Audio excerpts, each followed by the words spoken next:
Hi friend, improve study में आपका स्वागत है। इससे पहले हमने संयोजकता निकालना सीखा था। अभी हम संयोजकता से किसी भी यौगिक का निर्माण सीखेंगे। तो संयोजकता के बारे में मैंने उस वीडियो में आपको बताया था, जैसे कि क्लोरीन है, लाइक क्लोरीन। तो क्लोरीन का परमाणु क्रमांक हम देखेंगे, लाइक 17 है। तो इसको पहली कक्षा में इसका 2, दूसरे में 8, तीसरे में कितना होगा 7। तो इसको कितने इलेक्ट्रॉन की ज़रूरत है? 1 इलेक्ट्रॉन की ज़रूरत है। जैसे ही इसको 1 इलेक्ट्रॉन मिल जाएगा तो ये अपना अष्टक पूर्ण कर लेगा। तो इसकी संयोजकता कितनी हो जाएगी? 1 हो जाएगी, क्योंकि इसे 1 इलेक्ट्रॉन की ज़रूरत है।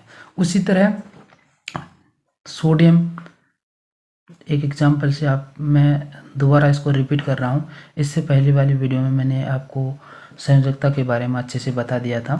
जैसे कि सोडियम का परमाणु क्रमांक हम देखेंगे, सोडियम का परमाणु क्रमांक 11।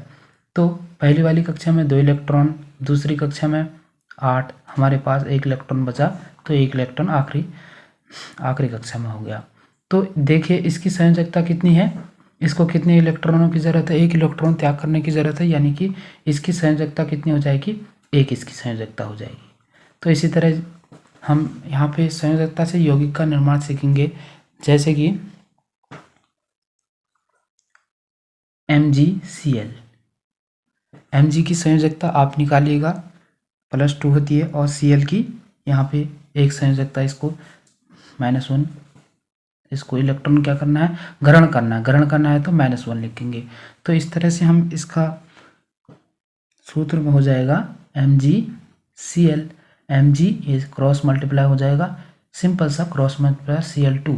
तो इसका नाम हो जाएगा, आप इसका नाम लिखेंगे मैग्नीशियम क्लोराइड। Magnesium chloride. आप किसी भी यौगिक का संयोजकता से उसका नाम लिख सकते हैं। जैसे कि मैं कार्बन कैल्शियम ले लेता हूँ यहाँ पे, और दूसरी यहाँ पे ऑक्सीजन का ले लेता हूँ। कैल्शियम की संयोजकता कितनी होती है? +2। आप संयोजकता ज्ञात कर लीजिए, उस हिसाब से आप आराम से। और ऑक्सीजन की -2।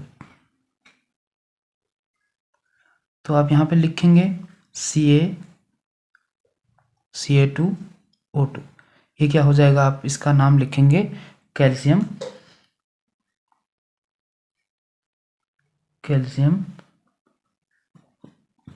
ऑक्साइड। कैल्शियम ऑक्साइड, इस तरह से आप इसे ज्ञात कर सकते हैं। और एक और बता देता हूँ, उसके बाद आप इसे अच्छे से समझ जाएंगे। आई होप आप समझ रहे हो। सिंपल है, कोई ज़्यादा दिक्कत नहीं। जैसे हाइड्रोजन को कितने इलेक्ट्रॉन, हाइड्रोजन की मैं यहाँ पे जैसे संयोजकता हमें निकालनी है। हाइड्रोजन के परमाणु संख्या कितनी होती है? 1 होती है। तो इसको कितने इलेक्ट्रॉनों की ज़रूरत है? अपने कोष्टक को पूर्ण करने के लिए 1 इलेक्ट्रॉन की ज़रूरत है। तो 1 इलेक्ट्रॉन की ज़रूरत है, तो -1 इसकी संयोजकता होगी। 1 है। और क्लोरीन की कितनी होती है? यहाँ पे हमने निकाला था अभी, कितनी है क्लोरीन की?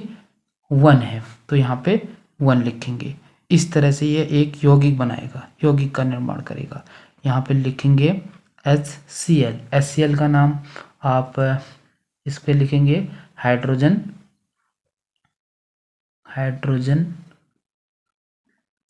क्लोराइड।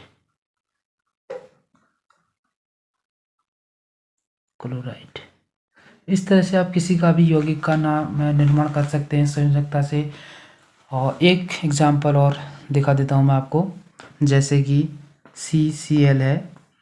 कार्बन की संयोजकता कितनी होती है? जैसे मैं एक बार संयोजकता आपको यहाँ पे दिखा देता हूँ। कार्बन की संयोजकता कितनी होती है? कार्बन का परमाणु क्रमांक कितना होता है? 6 होता है। पहली कक्षा में 2, दूसरे में 4, यानी कि इसको कितने इलेक्ट्रॉनों की ज़रूरत है? 4।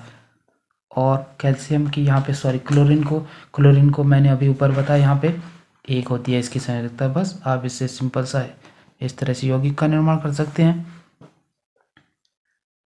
CCl4, इसका नाम क्या होता है? Carbon tetra tetrachloride, tetrachloride. इस तरह से आप किसी का भी संयोजकता से यौगिक का निर्माण लिख सकते हैं। Thank you.